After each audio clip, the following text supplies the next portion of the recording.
Bonsoir à toutes et à tous. Nouvelle soirée organisée par le campus maçonnique que j'ai le plaisir de représenter ce soir. Pour celles et ceux d'entre vous qui ne m'ont pas encore vu, mais qui me connaissent indirectement, je suis Denis Divert, comme le nom mentionné en bas de mon écran, et je suis le secrétaire du campus maçonnique.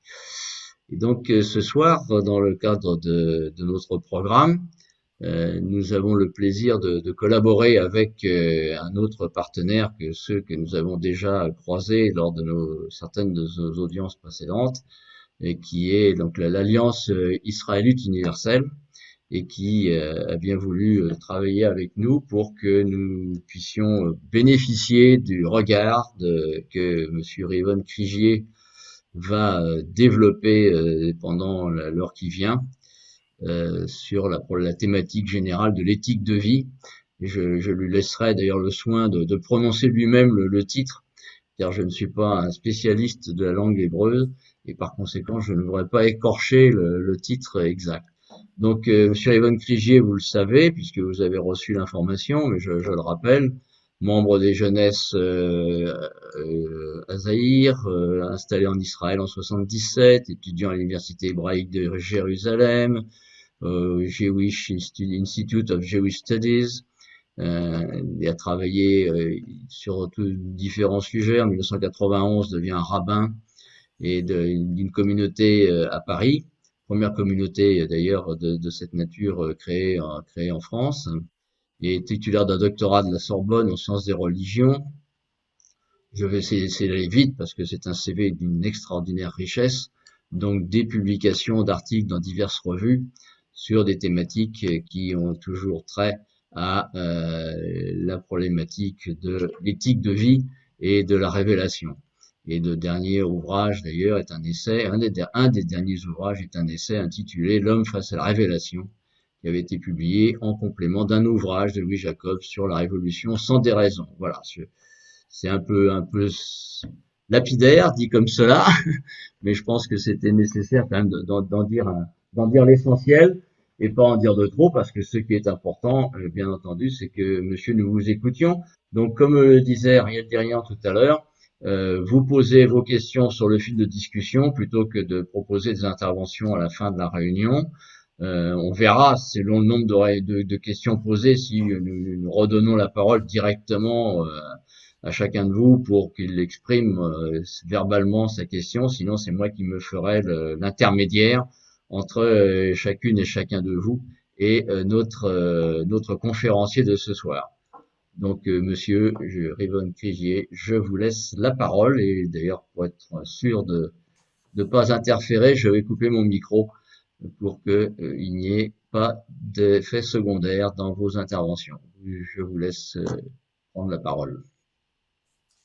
Merci beaucoup, Monsieur Divert, pour m'avoir introduit. C'est un honneur pour moi. J'espère qu'on m'entend bien.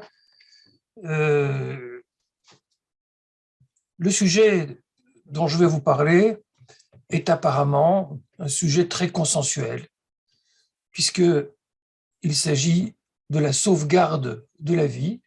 Vous avez préféré ne pas prononcer le terme en hébreu, vous avez raison. Il est un peu difficile pour les francophones. Dans l'hébreu juridique, ça s'appelle pikuach nefesh. C'est une notion fondamentale que je traduis par sauvegarde de la vie et qui est cet impératif qui consiste à mettre tout en œuvre pour sauver des vies. C'est au cœur du système juridique du judaïsme. Et je dis que ça a l'air tout à fait consensuel parce que je dirais que tout homme raisonnable va considérer que la vie humaine est quelque chose de précieux, voire sacré. Je dis sacré parce que nous soyons de sensibilité religieuse, croyants ou non, laïcs, incroyants, la plupart d'entre nous avons un sens du sacré autour de la question de la vie. C'est quelque chose de très irrationnel.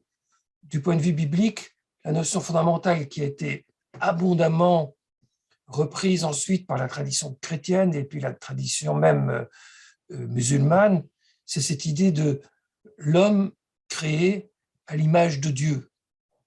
Quand on touche à l'être humain, quand on touche à la dignité, à l'intégrité de la personne humaine, on touche à quelque chose de sacré, quelque chose qui renvoie à la transcendance, quelque chose que la Bible appelle image de Dieu, comme si c'était une atteinte à une manifestation divine, comme si l'homme lui-même, chaque individu, était une sorte de manifestation secondaire, une sorte d'avatar de la divinité dans le monde. C'est donc une notion très, très, très forte qui est à la base du droit, même si ce n'est pas toujours défini dans les termes modernes à partir des notions bibliques. Peut-être certains d'entre vous ont entendu la fameuse sourate, là je renvoie au Coran, qui dit que quiconque fait don de la vie, c'est comme s'il faisait don de la vie à tous les hommes, et qui est coupable d'un meurtre, c'est comme s'il avait tué tous les hommes. Je souligne cette sourate parce qu'elle est très belle, mais aussi parce que on sait que avec les textes, on peut les utiliser selon ce qui nous arrange, et malgré des affirmations aussi fortes, on peut tuer au nom du Coran, comme on peut tuer au nom de la Bible, et on l'a fait tout au long de l'histoire. Et en particulier, cette citation du Coran qui est très belle commence par « C'est pourquoi nous avons prescrit aux enfants d'Israël que… » C'est-à-dire le Coran lui-même reconnaît que cette citation-là provient d'une source juive. Et en effet, on trouve dans la Mishnah, c'est-à-dire un des textes fondamentaux du Talmud, cette idée très belle, cette idée très forte, et je la cite dans sa source originelle. Si Adam, le premier homme, a été créé unique, quand on dit Adam, dans ces textes, on entend Adam et Ève, c'est pour t'enseigner que tout être humain qui détruit une seule âme, l'Écriture le considère comme s'il avait détruit tout un monde, tandis que celui qui préserve une seule âme, l'Écriture le considère comme s'il avait préservé tout un monde. Alors c'est très intéressant de voir d'abord comment le Coran puise dans les sources rabbiniques et comment cette idée a fait écho, et elle part aussi de la singularité humaine. Chaque identité humaine, parce qu'elle est absolument unique, est absolument précieuse, et lui porter atteinte, comme je l'expliquais, est une atteinte à la divinité. On touche à ce qu'il y a de plus sacré. Et pourtant, je le disais à l'instant, on ne peut pas s'en tenir à ce genre de déclaration lénifiante et irénique, puisque la réalité est beaucoup plus complexe et que dans un certain nombre de sources, et là je vais encore voyager à travers des sources diverses, coraniques mais aussi chrétiennes, on peut lire par exemple dans la sourate 16 que ceux qui ont renié Dieu auront sur eux la colère de Allah, ils connaîtront un châtiment terrible. Et le verset 107 dit « Parce qu'ils ont aimé la vie présente plus que l'au-delà ». Et ça, c'est un texte qui va souvent revenir, qui est très intéressant, parce qu'il instaure une priorisation. Aimer la vie, oui, mais même cette vie-ci ne vaut pas la vie à venir, et pour gagner la vie à venir, il faut parfois faire un certain nombre de choses, et même au mépris de la vie présente. Bien sûr, je vais citer Mohamed Merah, avec tout le cynisme qui était le sien, mais il avait dit « Je sais que vous risquez de m'abattre, c'est un risque que je prends, je n'ai pas peur. Moi, la mort, je l'aime comme vous aimez la vie. » Et on a dit ces paroles, il fait très clairement référence à cette sourate pour accuser ceux qui aiment la vie à n'importe quel prix, et lui de montrer que, au nom de son idéologie, ici, idéologie terroriste et mortifère, eh bien, oui, on peut faire fi de la vie et du respect de la vie, et on voit, du coup, on plonge tout d'un coup dans un gouffre, et on comprend que même dans les spiritualités, ce qui paraissait l'évidence, ce qui paraissait consensuel, ne l'est pas. Si je prends l'évangile de Jean, je cite chapitre 12, verset 25, « Celui qui affectionne sa vie la perdra. Et celui qui hait la vie, sa vie dans ce monde-ci, la conservera pour la vie éternelle. » On retrouve cette même relativisation. Je ne dis pas ici qu'il y a l'usage cynique du terrorisme, bien entendu, mais cette même relativisation du prix de la vie qui ne vaut pas le monde à venir et qui se méfie d'un attachement trop fort à l'existence ici-bas, précisément parce qu'elle risquerait de faire l'impasse sur une dimension sacrificielle de l'existence, sur le fait que pour donner sens à sa vie, il faut être prêt à la donner. On peut lire dans Matthieu aussi, « Quiconque voudra sauver sa vie la perdra, quiconque perdra sa vie pour l'amour de moi la trouvera. » Vous voyez, toujours cette notion de relativisation, et je pourrais encore faire d'autres citations de ce type, mais le judaïsme n'est pas en reste, et on trouve dans le Talmud une certaine valorisation de la souffrance, non pas pour elle-même, non pas parce qu'elle est désirée, mais par le fait que, au nom de certaines valeurs, on peut être amené à devoir endurer des épreuves, connaître l'affliction, voire sacrifier sa propre vie. Et on peut trouver chez un maître comme Rabbi Yoshua ben Levi l'idée que il faut être jusque dans la joie quand les épreuves fondent sur nous, parce que c'est à travers cette capacité de mettre en jeu son existence au nom de certaines valeurs auxquelles on est attaché que l'on prouve sa pleine humanité. Et, voilà. Et donc, si vous voulez, le sujet que je voudrais aborder aujourd'hui, qui est un sujet très sensible, c'est la relativisation de la valeur de la vie et la question de la priorisation. Quelle place est donnée à cet impératif de sacralité et de sauvegarde de la vie? Quelles sont les limites qui sont données?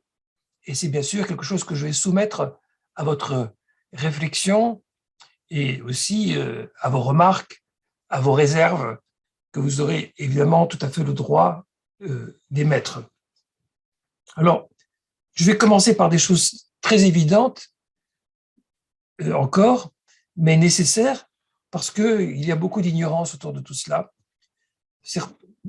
Certains s'imaginent que le fait que dans le décalogue, il y a la formulation « Lo tirtzach », tu ne tueras pas, sous forme qu'on appelle apodictique, c'est-à-dire inconditionnelle, ont l'impression que c'est une loi absolue, que l'apport du décalogue, c'est l'interdit absolu de donner la mort à un autre être humain. Mais évidemment, quand on lit l'ensemble du texte biblique, on se rend compte que ce n'est pas le cas. Et je vais vous donner des exemples, mais des exemples simples. Il y a des situations de guerre. Dans une situation de guerre, c'est le devoir du citoyen de défendre sa patrie et de tuer l'ennemi. Il y a des situations de légitime défense, si notre vie est en danger. Il peut y avoir même des situations de danger imminent où une frappe préventive est nécessaire pour échapper à la mort. Il y a des situations d'assistance de personnes en grave danger qui peuvent conduire des individus à tuer l'agresseur. En droit pénal, bon, nous sommes dans une société en France qui a aboli la peine de mort, mais dans énormément de pays, vous le savez, et encore il n'y a pas si longtemps en France, l'exécution des condamnés à mort n'était pas considérée comme criminelle, n'était pas considérée comme une infraction au principe de sauvegarde de la vie. On le voit donc par les différents exemples que je donne, il n'y a pas d'absolu. Et la question, bien sûr, c'est de savoir dans quelles circonstances il est loisible, il est autorisé de prendre la vie ou de la suspendre. Ce sont des questions qui deviennent aujourd'hui des questions de bioéthique quand on est aux frontières de la vie. On parle maintenant de la décision possible de la Cour suprême américaine autour de l'avortement. Bien entendu, c'est les êtres humains qui définissent si un fœtus est un être vivant, un être humain à part entière ou non. Ça a des conséquences énormes, parce que si c'est le cas, l'avortement devient un crime.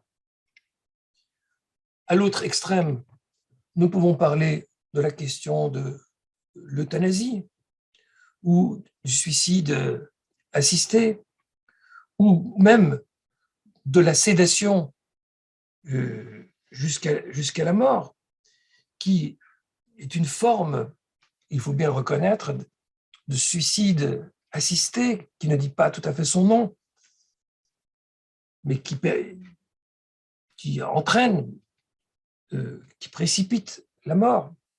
Donc, aux frontières de la vie, que ce soit à l'entrée de la vie ou non, on voit que la question de savoir si on absolutise la sainteté de la vie ou non est en jeu.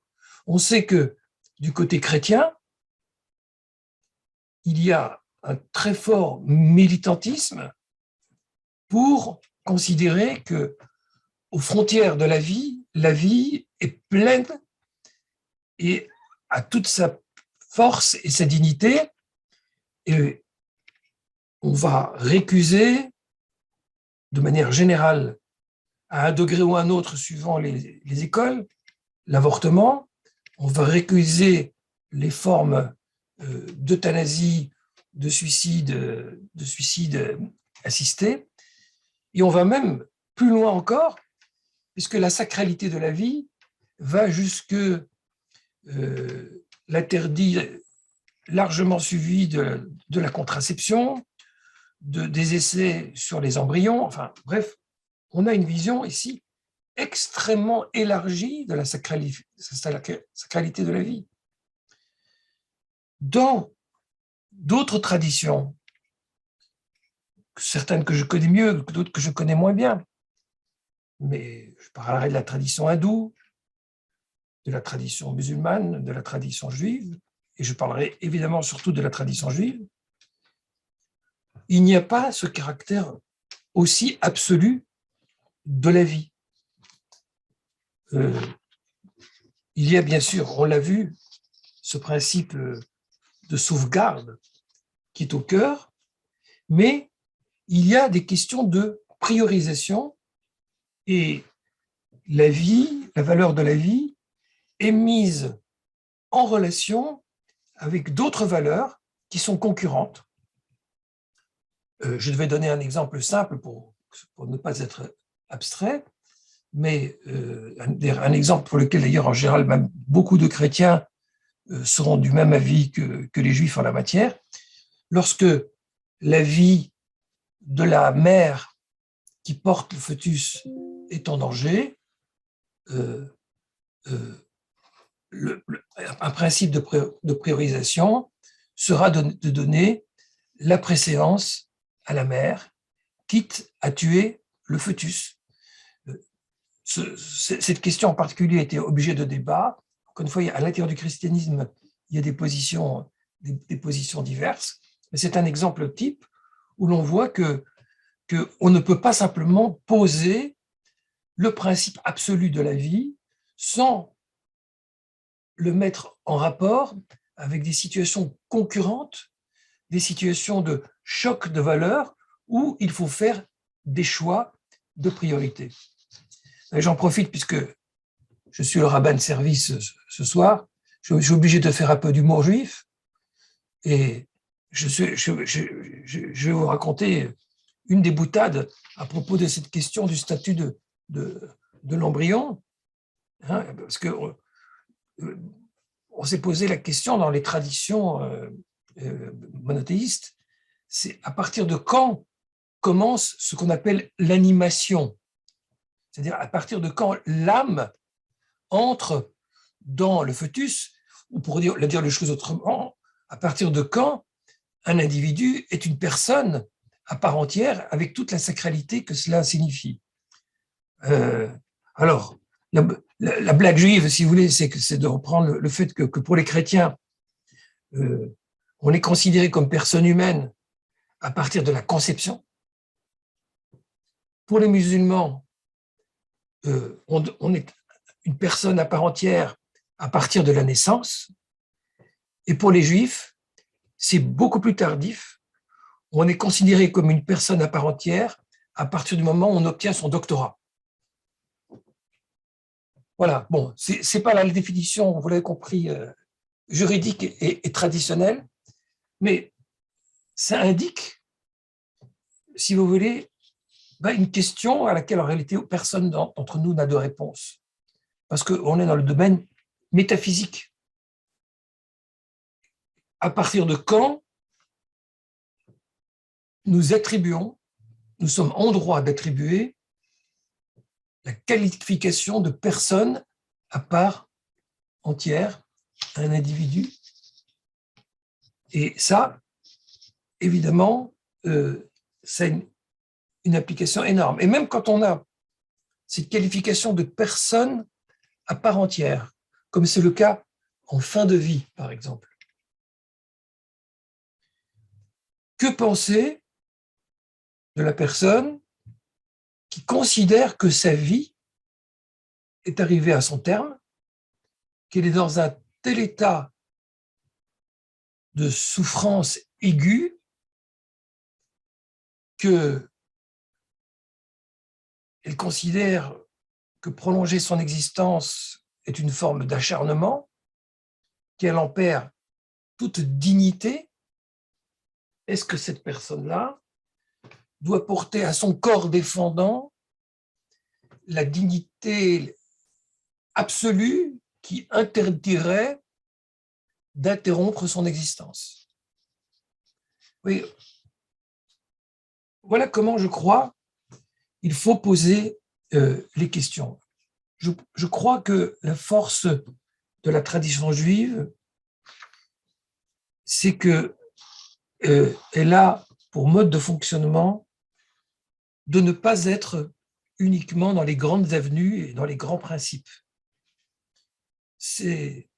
On a souvent reproché au judaïsme rabbinique d'être un juridisme tatillon, casuistique, mais c'est précisément la casuistique, c'est-à-dire la variété des situations qui nous aident à entrer dans la complexité des choses et ne pas avoir des réponses binaires, tout blanc, tout noir, ou la vie ou la mort. On cite souvent le verset « J'ai placé devant toi la vie et la mort, tu choisiras la vie ». C'est très bien, mais c'est trop général. Et la vie, les situations de la vie ne se présentent pas comme ça. Et présenter les problématiques de cette manière, c'est très souvent faire injure et ne pas être à la hauteur face aux situations. Là encore, permettez-moi un peu d'humour juif, mais autour de ces questions de vie et de mort, il y a tellement de tensions qu'on a besoin de relâcher la pression. Un disciple déprimé se rend un jour auprès d'un vieux rabbin, la veille de la fête de Rosh Hashanah, la fête du jugement. Et il dit à son maître, « J'ai bien réfléchi et j'ai pris une décision. J'ai décidé de mourir. » Alors le rabbin lui répond, « Ce n'est pas une solution. » Alors le jeune homme s'en va, il revient 10 jours plus tard, c'est la fête de Kippour, c'est la fin de la fête du jugement. Et il dit, « Rabbi, tu avais raison, j'ai bien réfléchi et j'ai décidé de vivre. » Le rabbin lui dit, « Ce n'est pas une solution. » « Mais tu m'as dit que mourir n'est pas une solution, et maintenant tu me dis que vivre n'est pas une solution. Alors c'est quoi la solution ?» Le rabbin lui dit, « Parce que tu crois qu'il y a une solution. » Ben voilà, nous sommes devant ces situations où c'est nous, avec notre sens des responsabilités, et dans l'analyse très, très particulière des situations, que l'on doit pouvoir réussir à définir ce qui est la chose la plus opportune. Alors, je voudrais, pour entrer dans le cœur du sujet, dire que on a un verset dans le Lévitique qui dit que les commandements ont été donnés pour qu'on puisse vivre par eux et non pas mourir par eux. Vechai ba'em, dit le texte. Aucun commandement, dit ce texte talmudique, ne prime sur la sauvegarde de la vie. Ce que j'appelais au départ pikuach nefesh. On est donc là vraiment au cœur du système et on va dire dans l'échelle de priorisation des commandements, la première chose qui est établie, c'est que sauvegarder la vie est au sommet. Et puis on dit, sauf l'interdit de l'idolâtrie, de viol et de meurtre. C'est dire que si l'on dit à quelqu'un tue cette personne ou je te tue, ou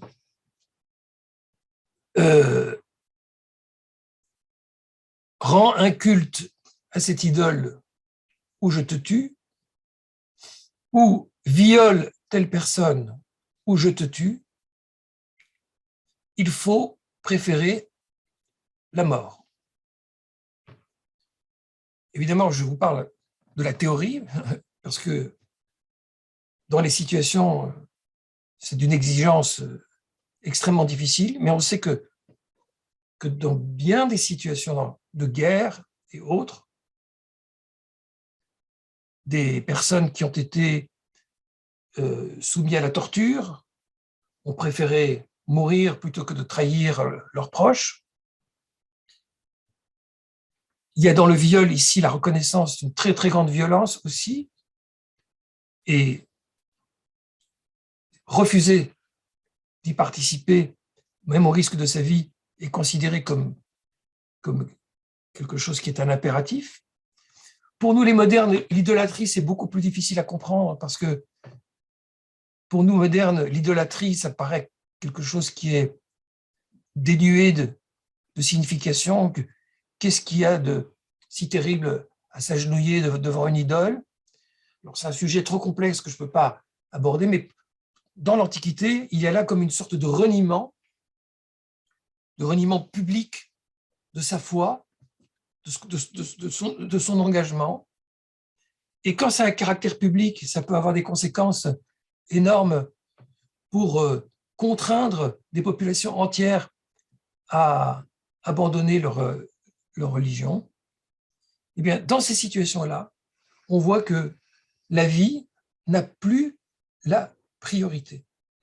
Et là, c'est quand même un élément très intéressant, et je m'adresse à chacun d'entre vous, à titre personnel, dans sa réflexion personnelle. Vous ne me devez pas une réponse, mais chacun s'interrogera lui-même. Mais quand on réfléchit au sens de sa vie, peut-être vous êtes déjà vous-même un jour posé la question, qui est de savoir pourquoi ou pour qui je serais prêt un jour, si je devais le faire, donner ma vie. Est-ce que je ne donnerai en aucune situation ma vie, ou je le ferai pour sauver un proche de ma famille, quelqu'un que j'aime? Est-ce que je le ferai parce que je suis appelé sous les drapeaux pour défendre ma patrie et je serai prêt à donner ma vie? À partir du moment où je pose ce genre de questions, je suis, comme chaque être humain, face à la transcendance, face à ce qui est au-dessus de ma propre existence individuelle et que je considère comme valant à tel point que ça dépasse ma propre raison personnelle d'exister. C'est une question très, très difficile, mais qui est finalement, comme je le dis, la question de la transcendance qui se pose à tout un chacun, même quand on ne croit pas en l'existence d'un Dieu ou d'un Dieu personnel. On le sait, beaucoup de gens sont incroyants, mais sont habités par des valeurs si profondes qu'elles peuvent, en certaines situations, être prêtes à sacrifier leur vie ou mettre en danger leur vie. Parce que ça ne se pose pas toujours en termes de sacrifice, mais en termes de mise en danger. On a un très beau texte talmudique. Là, ce n'est pas une boutade, mais c'est un très beau texte que je vais vous citer aussi, parce qu'il a une très forte résonance. Il se trouve dans le Talmud, dans le traité Psachim. Quelqu'un s'est présenté devant un maître qui s'appelait Rabat. Il lui a demandé ce qu'il devait faire. Il lui dit, le gouverneur de mon hameau m'a dit, va et tue cet individu. Et si tu ne le fais pas, c'est toi qui seras tué. Et Rabat lui a répondu, eh bien qu'il te tue, mais que toi, tu ne tues pas. Il ne se contente pas de lui dire ça, il lui dit, où as-tu vu que ton sang est plus rouge que le sien? Peut-être est-ce le sang de celui-là qui est plus rouge. J'aime beaucoup cette image parce que l'interdit de tuer, c'est l'interdit de décider que ma vie vaut plus que celle de l'autre. Je ne suis pas, moi, en posture pour décider qui a plus de valeur. Et si je me réfère au sang, puisque le sang est universel, c'est quelque chose qui est partagé, et à partir du moment où c'est partagé, il ne peut pas y avoir de priorisation. Je n'ai pas le droit indûment de prélever une vie pour sauver la mienne, si cette vie est innocente, évidemment. On n'est pas du tout dans le cas de la légitime défense. Ça, pour le coup, si quelqu'un m'attaque, je ne vais pas me dire, peut-être que son sang est plus rouge que le mien. Il me met en danger, il m'agresse, il veut prendre ma vie, j'ai le droit de me défendre, même de prendre la sienne parce qu'il m'agresse. À partir du moment où il devient agresseur, nous ne sommes plus dans une sacralité partagée.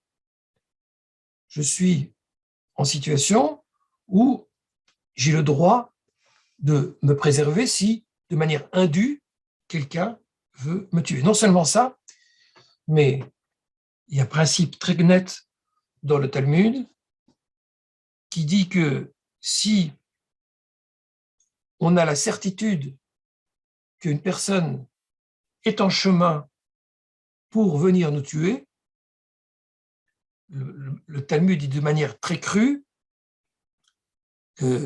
lève-toi plutôt que lui pour le tuer. C'est-à-dire, c'est le principe de la frappe préventive, mais évidemment, c'est une idée qui doit être manipulée avec énormément de prudence et qui peut facilement donner lieu à des abus et qui seraient dénoncés devant un tribunal, parce que au nom de la frappe préventive, on peut se permettre des choses qui sont tout à fait interdites. Mais s'il est clair qu'un individu, par exemple, qui s'avance avec un revolver, qui s'approche avec un revolver, avec l'intention de me tuer, je peux l'abattre, comme c'est le cas d'un terroriste, par exemple, qui s'approche avec une intention de tuer. Je peux l'abattre. Et encore, là, la tradition juive dit que s'il y a une situation très nette dans laquelle je peux neutraliser l'agresseur sans le mettre à mort, que j'ai suffisamment de temps de réaction et de moyens, alors là, j'ai le devoir de le neutraliser sans le tuer. Je n'ai pas le droit de le mettre directement à mort au prétexte qu'il m'attaque. Il faut qu'il y ait un véritable danger de mort pour pouvoir donner la mort. Et là, ce sont des questions, vous vous en rendez compte, extrêmement sensibles, extrêmement difficiles, auxquelles la police, auxquelles nos soldats sont confrontés avec le terrorisme. Des situations dans lesquelles, en quelques secondes, il faut prendre des décisions. Je me souviens d'un cas en Israël, lorsque je vivais à Jérusalem, d'un policier qui est intervenu sur un site d'attaque terroriste d'un homme qui avait poignardé plusieurs personnes. Il était à une distance de 50 mètres. Et l'instruction consistait à faire un tir de sommation. Et le policier a chargé son arme, a fait le tir de sommation. Le temps de faire la sommation et de reprendre le tir, il a été poignardé et il est mort. Et c'était une situation qui avait soulevé l'indignation en Israël, parce qu'on s'était dit, c'est quoi ces instructions de sommation? Quand quelqu'un avance avec un couteau, il ne faut pas donner ce type d'instruction parce que c'est prendre le risque que le terroriste va avoir gain de cause. Car tout se joue en quelques secondes. Si la personne était à 100 mètres, c'est peut-être pas la même situation que si elle est à 50 mètres. Mais quand on est dans la tension même d'une situation pareille, c'est extrêmement difficile de prendre des décisions et de faire peser sur un soldat, sur un policier, toute la responsabilité de savoir s'il a commis un crime ou pas, s'il a abusé ou pas. Mais ce sont des situations de priorisation. Il n'empêche, on voit très clairement l'idée que s'il s'agit d'un innocent, s'il s'agit de quelqu'un qui n'agresse pas, je dois préférer mourir, être tué, plutôt que d'aller tuer un innocent. Comme si le fait d'aller tuer un innocent était une telle corruption qu'elle était plus grave que la mort physique elle-même. Ça, c'est une sorte de croyance métaphysique, si vous voulez. C'est un choix métaphysique d'être prêt à donner sa vie plutôt que de tuer un innocent. Je voudrais vous citer aussi un cas extrêmement intéressant qui nous fait tout à fait rentrer dans la casuistique talmudique. Et je vais vous demander d'y réfléchir à titre personnel, sous forme de devinette. Qu'est-ce que vous auriez dit? Qu'est-ce que vous auriez fait?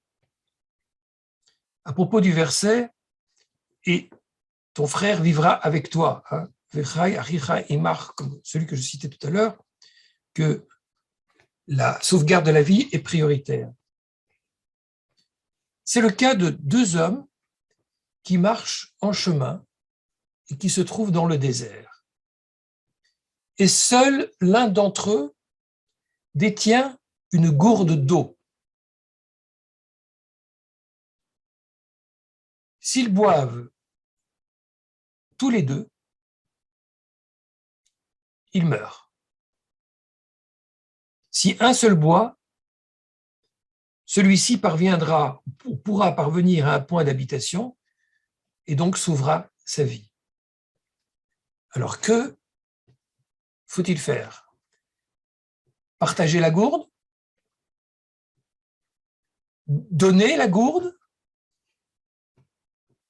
Garder la gourde? Voilà. Vous avez le choix 1, 2 et 3.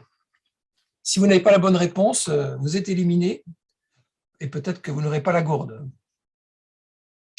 Bon, c'est le genre, bien sûr, de situation théorique, mais qui existe. Elle se présente. Peut-être jamais de manière aussi catégorique et aussi nette. Comment puis-je savoir dans un désert si, en partageant, la mort sera certaine? Les situations souvent ne sont pas aussi nettes, mais l'intérêt de porter ici un cas théorique pose la question de savoir, sur le plan du principe, qu'est-ce que l'on est tenu moralement de faire?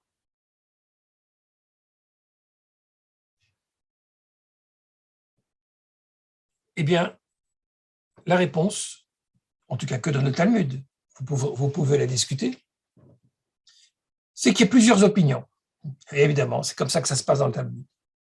On a un maître qui s'appelle Ben Petura, qui dit « Il vaut mieux que tous deux boivent, et tant pis s'ils meurent, plutôt que l'un assiste à la mort de son compagnon. Parce que s'il garde la gourde, il condamne l'autre. Alors, pour ne pas condamner l'autre, il dit, eh bien tant pis, ils boivent tous les deux. Mais en réalité, la conséquence, c'est qu'ils mourront tous les deux. Jusqu'à ce que vienne un autre maître, Rabbi Akiva, et qui, lui, est tatillon sur le verset, il dit, vivra ton frère avec toi. Avec toi, c'est-à-dire qu'il est adjacent à toi.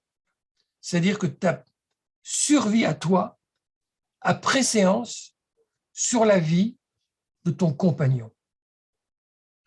Autrement dit, pour Rabbi Akiva, et c'est ainsi que la loi a été posée, s'il n'y a qu'une seule portion d'eau pour survivre, je n'ai pas le devoir de la donner ni de la partager, parce qu'il en va de ma propre vie. Je ne suis pas l'assassin de mon compagnon, ce n'est pas moi qui le tue, c'est le fait que nous sommes dans le désert et qu'il n'y a pas assez à boire. Et il y a à choisir entre lui et moi. Eh bien, je ne dois pas être dans une logique sacrificielle. Il est normal que tout individu donne priorité à sa propre existence. Il n'est pas interdit, pour autant, que quelqu'un décide de donner la gourde. On imagine par exemple une mère et son enfant. Elle peut très bien décider mais c'est un choix qui lui appartient de donner la gourde à son enfant pour que son enfant survive. Et là, on sait aussi que ce genre de situations se sont passées. On dit qu'il y a des coupures. J'espère qu'on m'entend en général. Ça peut arriver parfois chez certaines personnes. Pas de souci, Il on n'y a vous pas de entend très problème. bien. Voilà, il n'y a pas de problème. Pas de problème chez nous. Très bien. Je continue. Alors, je suis désolé pour ceux qui ont du mal à entendre. Donc, ça peut être le choix d'une mère de donner la gourde à son enfant, comme on l'a vu dans des situations diverses de guerre, et c'est tout à fait légitime. Mais imaginons que on ait rendu cela obligatoire.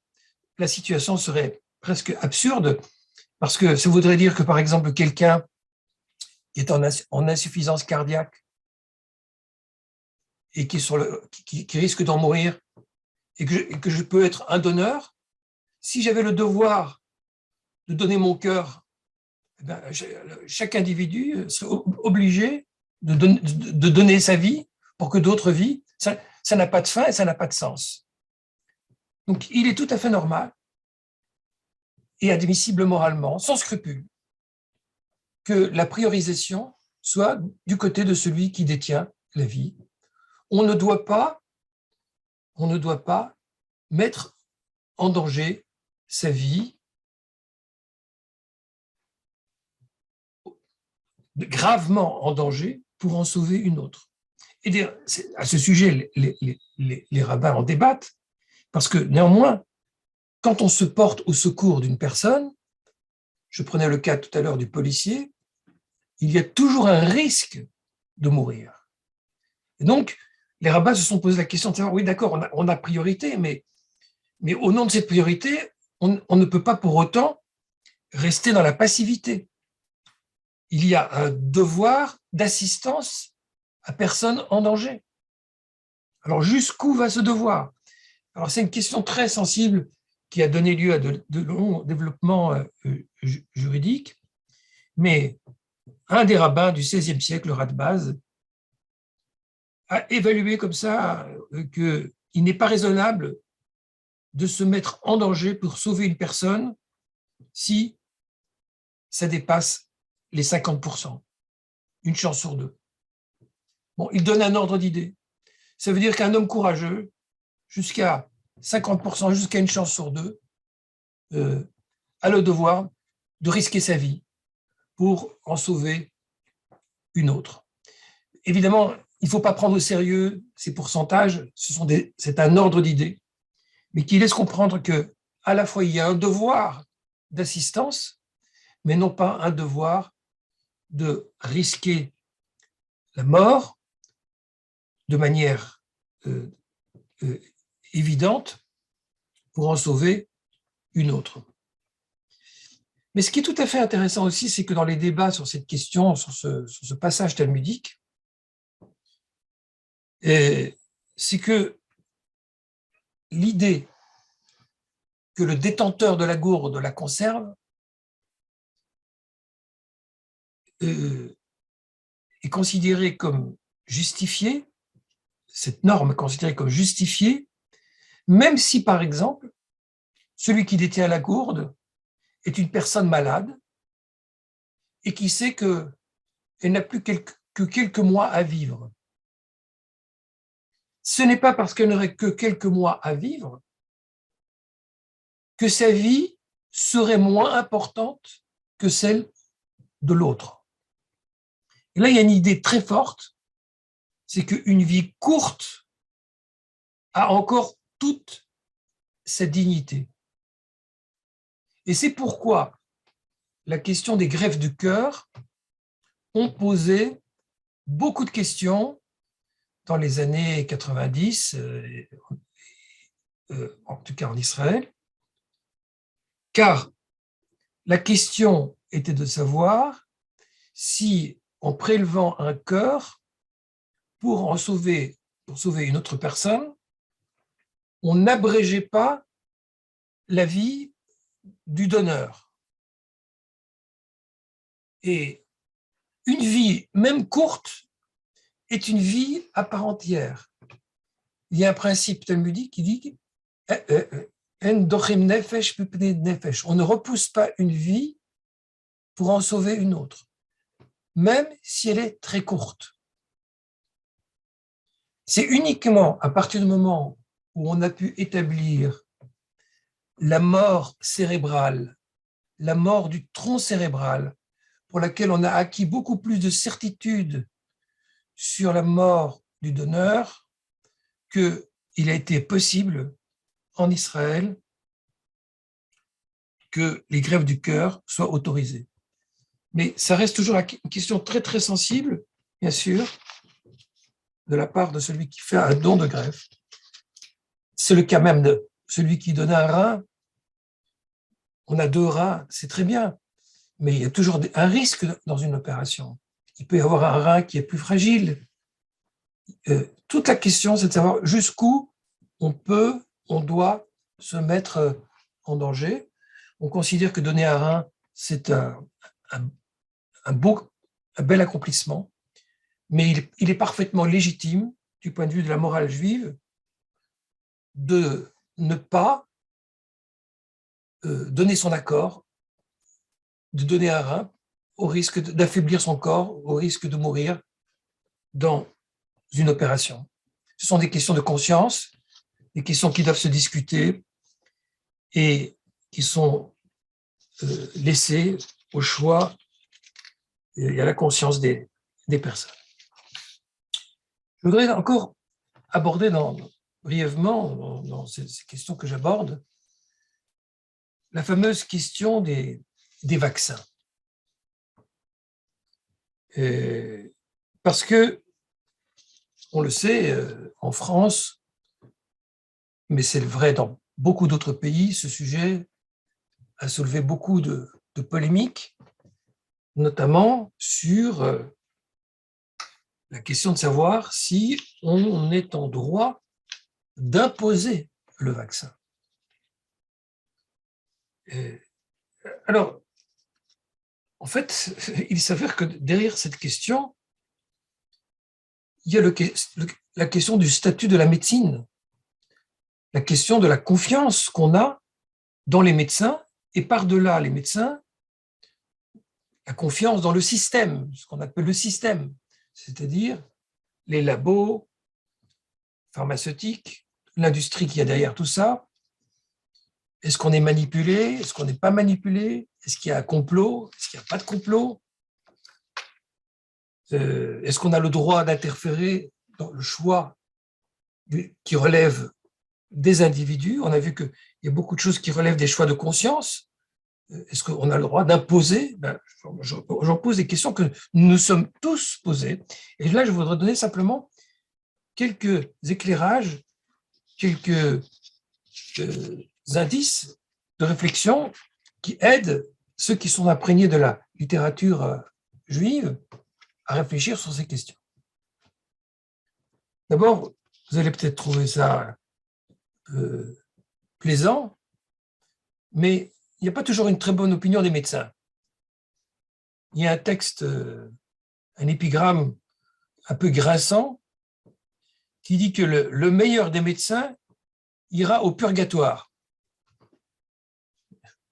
En général, on n'aime pas trop raconter ça aux médecins, mais en fait, c'est le style toujours très fleuri du Talmud pour dire que tout médecin porte une responsabilité immense et que chacune de ses décisions va avoir un poids énorme et qu'il est très difficile au cours d'une carrière de ne pas avoir de reproches à se faire. Moi déjà, en tant que rabbin, je peux dire qu'à tel moment ou à tel autre, j'ai pas été à la hauteur, mais ça n'a pas du tout les conséquences que peuvent avoir les décisions de médecins qui décident de la vie des personnes. Mais heureusement, dans le Talmud, on trouve aussi des opinions diverses et on trouve que un sage ne devrait pas habiter dans une localité où il n'y a pas de médecin. Donc là, on est exactement dans la vision inverse. C'est irresponsable quand on pense au désert thérapeutique dont on parle aujourd'hui en France, un sage ne doit pas habiter dans une localité où il n'y a pas de médecin. C'est-à-dire que les médecins sont indispensables, sont importants et ils font partie de notre environnement et il relève de notre responsabilité d'être au contact des médecins. En fait, la méfiance envers la médecine vient de l'Antiquité.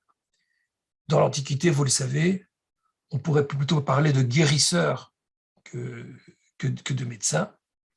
Et les remèdes étaient souvent douteux, magiques, incantatoires, faits d'exorcismes, avec des pharmacopées plus ou moins efficaces. Et à partir de ce contexte-là, de guérisseur, eh bien, très souvent, celui qui se fiait à ces personnes-là faisait un choix.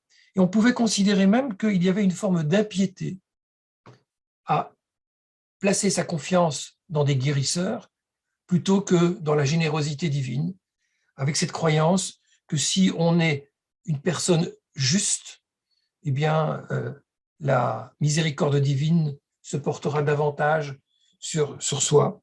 Et cette espèce de piété a conduit et jusque encore à des temps modernes. Par exemple, un rabbin polonais du 19e siècle du nom de Rabbi Zev Naum a refusé un traitement médical qui impliquait de consommer des aliments interdits par la loi juive, au prétexte qu'il préférait faire confiance en Dieu plutôt que confiance en des guérisseurs dans lesquels il n'avait pas suffisamment de confiance. Mais l'opinion majoritaire dans la tradition juive, celle qui a de manière très claire marqué les esprits, est celle de Maïmonide, qui refuse cette mise en concurrence entre médecine et confiance en Dieu. Et il dit, se soigner, ce n'est pas simplement une permission, une autorisation, c'est un devoir. Un devoir de se soigner et un devoir pour le médecin de soigner.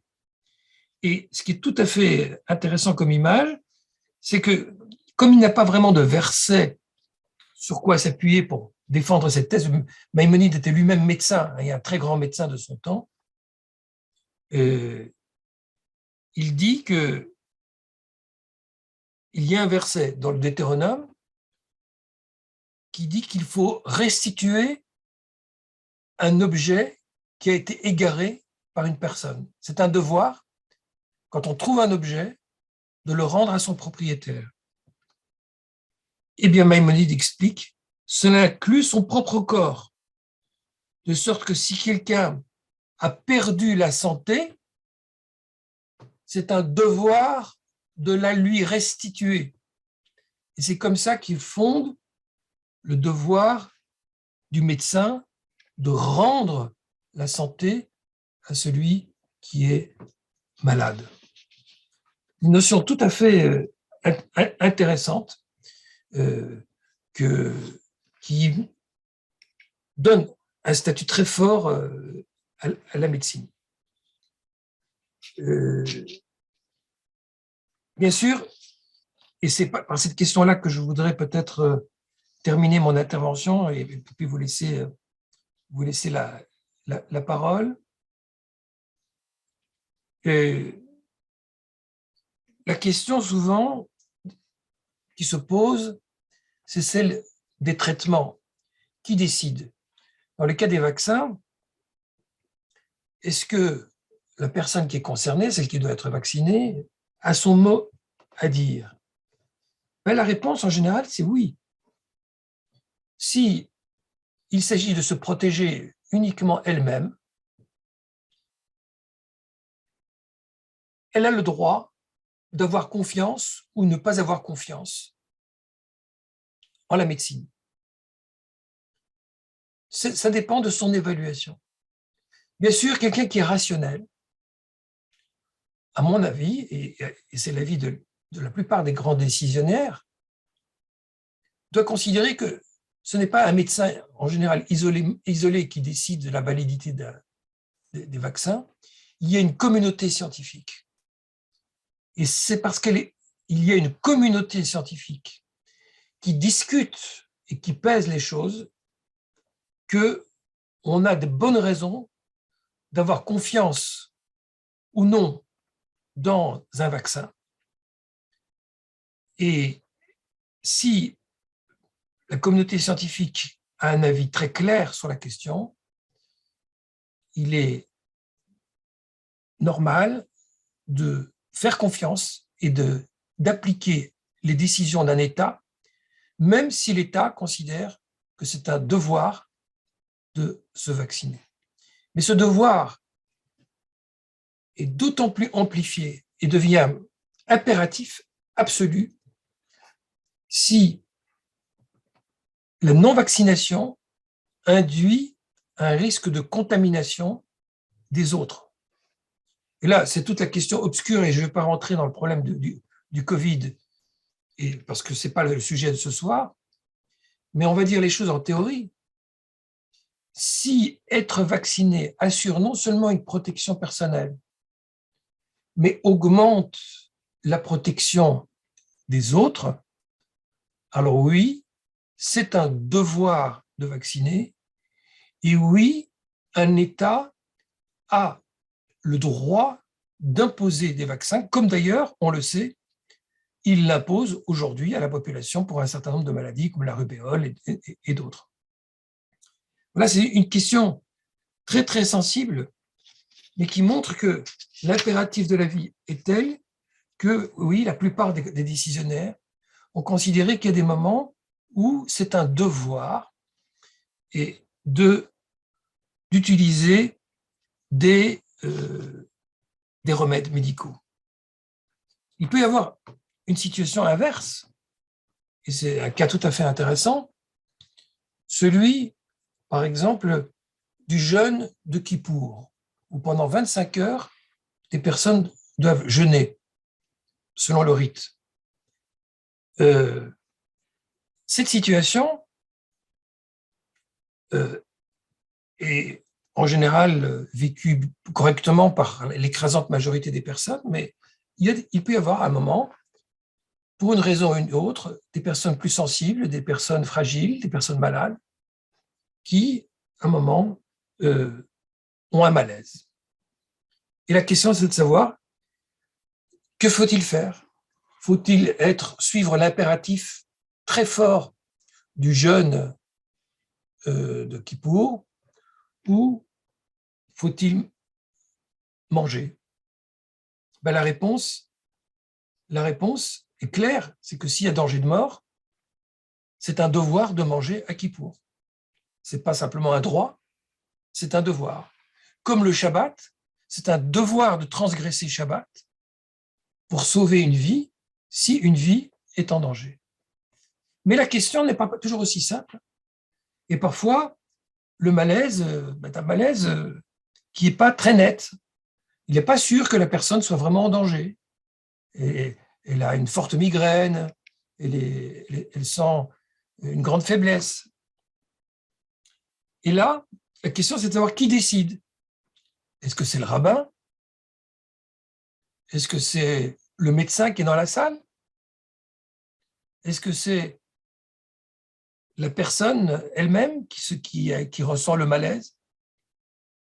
Et là, c'est tout à fait passionnant et intéressant, et je ne vais pas rentrer dans les détails, mais c'est intéressant à étudier. C'est que si on a le moindre doute que c'est un vrai malaise,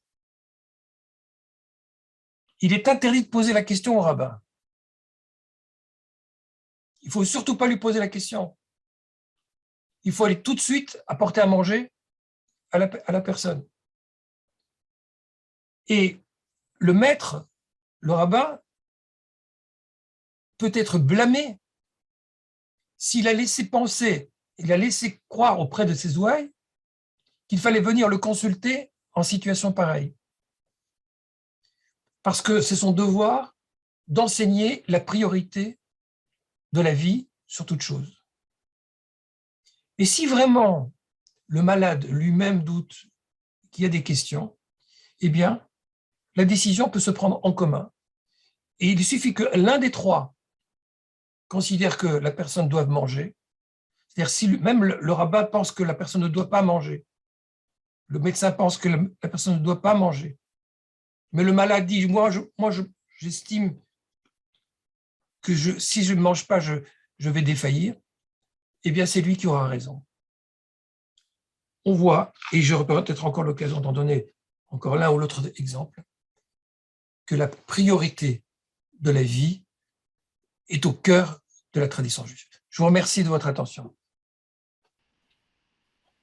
Merci à vous pour cet exposé très très clair, très facile à suivre, très explicite, très bien illustré aussi, avec quelques traits d'humour qui facilitent la compréhension des choses et qui aident aussi à prendre du recul par rapport à ces questions-là et à ne pas trop se prendre au sérieux nous-mêmes, même si le sujet en lui-même est très sérieux, bien sûr.